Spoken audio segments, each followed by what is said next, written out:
السلام علیکم ورحمۃ اللہ وبرکاتہ۔ محترم سامعین و ناظرین حضرات، اس سے پہلے ویڈیو میں سورہ فاتحہ کی پہلی آیت کا ترجمہ اور تفسیر آپ کے سامنے پیش کی گئی تھی۔ اب سورہ فاتحہ کی دوسری اور تیسری آیت کا ترجمہ اور تفسیر پیش کی جا رہی ہے۔ آپ حضرات غور سے سماعت کریں۔ الرحمن الرحیم، جو نہایت مہربان رحمت والا۔ الرحمن کا معنی ہوتا ہے نہایت ہی مہربان، نہایت مہربان، بہت مہربان، اور رحیم رحمت والا۔ تو اس سے پہلے جو پہلی آیت میں کہا گیا کہ اللہ تبارک و تعالی رب العالمین ہے، کہ وہ سارے جہان کا پالن ہار ہے، تو پڑھنے والے اور سننے والے کے دل میں اللہ کی عظمت کی وجہ سے خوف پیدا ہوا۔ تو اسی لیے آگے اللہ کی دو رحمت والی صفت کا ذکر کیا گیا کہ وہ رب العالمین ہے، لیکن وہ نہایت ہی مہربان ہے اور رحمت والا ہے۔ دیکھیں اللہ تبارک و تعالی کس طرح مہربان ہے کہ جو اس کو مان رہا ہے اسے بھی رزق دے رہا ہے، اور جو اسے نہیں مان رہا ہے اللہ تعالیٰ اسے بھی رزق دے رہا ہے۔ حضرت ابراہیم علیہ السلام بہت ہی زیادہ مہمان نواز تھے، یہاں تک کہ اگر کوئی مہمان کسی دن نہیں ہوتا تو آپ تلاش میں نکل پڑتے۔ ایک مرتبہ آپ اسی طرح تلاش میں نکل پڑے تو ایک پنڈت کو آپ پکڑ کے لائے کہ آپ آج ہمارے یہاں مہمان بنی۔ تو اس نے کہا کہ ٹھیک ہے، آئے، دسترخوان پہ کھانا لگایا گیا۔ جب کھانے کی باری آئی تو آپ نے کہا کہ پڑھو بسم اللہ الرحمن الرحیم، کہ اللہ کے نام سے جو کھانا شروع کرو۔ تو کہا میں تو اللہ کو معاذ اللہ مانتا ہی نہیں ہوں، تو میں اس اللہ کا نام کیسے لے سکتا ہوں؟ تو اس نے کہا کہ میرا اور تمہارا رشتہ ہی کیا ہے، میں تو اسی رب کے نام پہ تمہیں کھلا رہا ہوں، تو جب اس کا نام ہی نہیں لینا چاہتے تو پھر میں تمہیں کھانا کس لیے کھلاؤں؟ تو تمہاری مرضی، یہ کہہ کے وہ پنڈت چلا گیا۔ اس کے بعد حضرت ابراہیم علیہ السلام کو بتایا گیا کہ بتاؤ کہ اس کی عمر کتنی ہوگی؟ کہا کہ 90 کے قریب اس کی عمر ہوگی۔ تو کہا 90 کی قریب اس کی عمر ہے، تو بچپن سے لے کر یہ 90 ایئرز تک اس کو کون کھلا رہا تھا؟ کہا تو ہی، کہ اللہ تو ہی اس کو کھلا رہا تھا۔ تو بتاؤ کہ جب وہ میں اس کو 90 ایئرز تک کھلا رہا ہوں اور تو اس کو ایک دن نہیں کھلا سکا؟ تو چنانچہ تو پھر حضرت ابراہیم علیہ السلام اس کے تلاش میں نکل پڑے۔ کہا آؤ بھائی کھانا تیار ہے، آؤ بیٹھو۔ کہا کہ میں پھر اپنی جب بات پہ اٹل ہوں، میں تیرا رب کا نام نہیں لوں گا۔ تو کہا نام چاہے لے یا نہ لے، آ جا کھانا تو کھا لے۔ تو کہا کہ پہلے تو بڑی سختی تھی، اب اتنی نرمی کیسے آئی؟ تو کہا اسی رب کا سندیشہ آیا ہے کہ اگر تو میرے رب کا نام نہ بھی لے تو تمہیں کھلایا جائے۔ تو جب پنڈت نے سنا کہ ابراہیم کا رب اتنا بڑا مہربان ہے کہ وہ جو اس کا نام نہیں بھی لینا چاہتا اسے بھی رب تبارک و تعالیٰ اس کو کھلانے کے لیے کہہ رہا ہے، تو پھر کہا کہ کھانا میں بعد میں کھاؤں گا، پہلے مجھے کلمہ پڑھا کے مسلمان بنا دو۔ دیکھا آپ نے کہ اس طرح اللہ تبارک و تعالیٰ مہربان ہے۔ تو اس لیے کہا الرحمن الرحیم، کہ جو نہایت ہی مہربان رحمت والا۔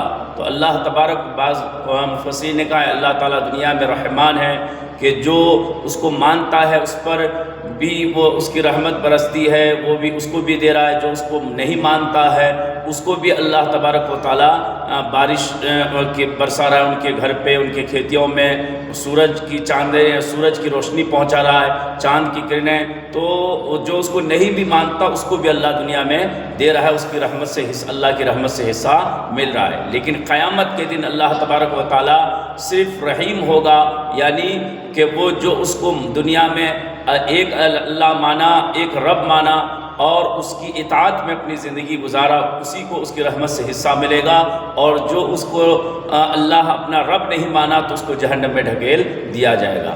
یہاں پہ ایک مسئلہ یہ بھی سمجھ لیں کہ یہ رحمان یہ اللہ کی صفت ہے، یہ ایک ایسی صفت ہے جو اللہ کے ساتھ خاص ہے۔ یہ کسی انسان کو جو رحمان نہیں بلا سکتے۔ بہت جنے کیا ہوتے ہیں کہ وہ عبد الرحمن نام ہوتا ہے اور شارٹ فارم میں رحمان کے بلاتے ہیں، یہ جائز نہیں ہے۔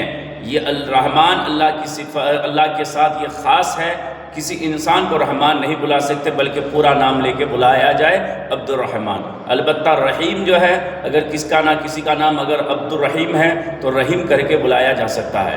اب آگے والی آیت دیکھیے کہ تیسری آیت میں فرمایا گیا مالک یوم الدین، کہ وہ جو اور بہت نہایت مہربان رحمت والا ہے، وہ روز جزا یعنی قیامت کے دن کا بھی مالک ہے۔ تو بندہ کہیں یہ بہک نہ جائے کہ میں کچھ بھی کر لوں تو اللہ تعالیٰ تو چلو نہایت ہی مہربان رحمت والا ہے، میں کچھ بھی کر لوں، چاہے نماز پڑھوں چاہے نہ پڑھوں، روزہ رکھوں چاہے نہ رکھوں، میں چاہے گناہوں میں کے دلدل میں زندگی گزاروں، تو اللہ تعالیٰ تو بہت مہربان ہے ہی ہے۔ تو اسی لیے اللہ تعالیٰ نے پھر آگے کہا کہ جو اللہ نہایت مہربان ہے رحمت والا ہے، وہ یاد رکھو کہ وہ روز جزا کا بھی مالک ہے، وہ قیامت کے دن کا بھی مالک ہے، کہ جہاں ایک ایک چیز کا حساب لیا جائے گا، ایک ایک دن کا حساب لیا جائے گا، ایک ایک رات کا حساب لیا جائے گا، ایک ایک مہینے کا، سال کا، یعنی پوری زندگی کا حساب لیا جائے گا کہ اس نے زندگی کہاں، جوانی کہاں گزاری، انہوں نے پیسہ کہاں کمایا، کیسے کمایا، کہاں پہ خرچ کیا، تو ایک ایک چیز کا حساب ہوگا۔ اس لیے پھر غفلت میں زندگی نہیں گزارنا بلکہ اللہ کی اطاعت و فرما برداری ہی میں زندگی گزارنی ہے۔ اب دوسری بات یہ ہے کہ اللہ تعالیٰ نے یہ فرمایا کہ جو روز جزا کا مالک ہے، حالانکہ ہفتے کے تمام دنوں، مہینے کے تمام دنوں اور سالوں کے تمام دنوں کا مالک تو وہی ہے، تو پھر یہاں یہ کیوں کہا گیا کہ وہ قیامت کے دن کا مالک ہے، روز جزا کا مالک ہے؟ تو اس کا جواب، اس کا آنسر یہ ہے کہ چونکہ جب کسی کا تعارف پیش کیا جاتا ہے تو اس کی عظمت کا جو ہے بڑا حوالہ دیا جاتا ہے۔ تو جیسے کہ کوئی اگر مفتی صاحب ہے، محدث صاحب ہے، تو اس کو یہ نہیں کہا جاتا کہ بھئی آپ کے سامنے میں ایسی ذات تشریف، ایسی ہستی کو پیش کر رہا ہوں کہ جو نورانی قاعدہ پڑھا لے رہا ہے، جو مدنی قاعدہ پڑھا لے رہا ہے، تو ظاہر سی بات ہے کہ اس طرح سے اگر ان کا تعارف پیش کیا جائے گا تو ان کی توہین ہوگی، ان کی تعریف نہیں ہو پائے گی۔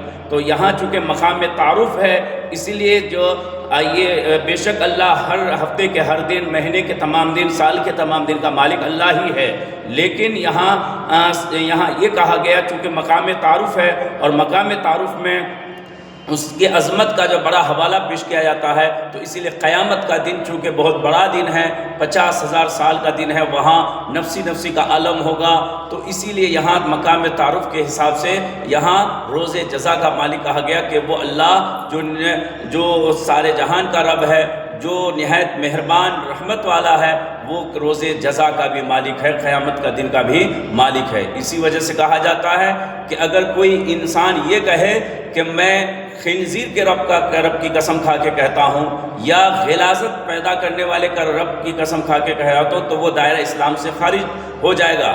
کیوں؟ حالانکہ بے شک اللہ خنزیر کا مالک ہے، خنزیر کا اور غلاظت کا پیدا کرنے والا ہے، لیکن یہ کہہ کے چونکہ وہ رب کی توہین کر رہا ہے، کیونکہ جب قسم ہی کا ذکر کرنی تھی تو یہ کیوں نہیں کہا کہ میں خانہ کعبہ کے رب کی قسم کھاتا ہوں، میں حضرت محمد صلی اللہ علیہ وسلم کے رب کی قسم کھا کے کہتا ہوں، یا میں عرش کے مالک کے رب کی قسم کھا کے کہتا ہوں، تو چونکہ اس سے کیا ہوتی ہے کہ اس سے اللہ تبارک و تعالیٰ کی عظمت اور شان کا اظہار ہوتا ہے، تو وہاں چونکہ خنزیر کے رب کہنے کی وجہ سے رب کی توہین ہو رہی ہے، تو اسی وجہ سے وہ دائرہ اسلام سے خارج ہو جاتا ہے۔ تو اسی لیے یہاں الحمدللہ تو آج جو ہے یہ سورہ فاتحہ کی 2 آیت، تیسری اور دوسری آیت کا ترجمہ اور تفسیر پیش کیا گیا۔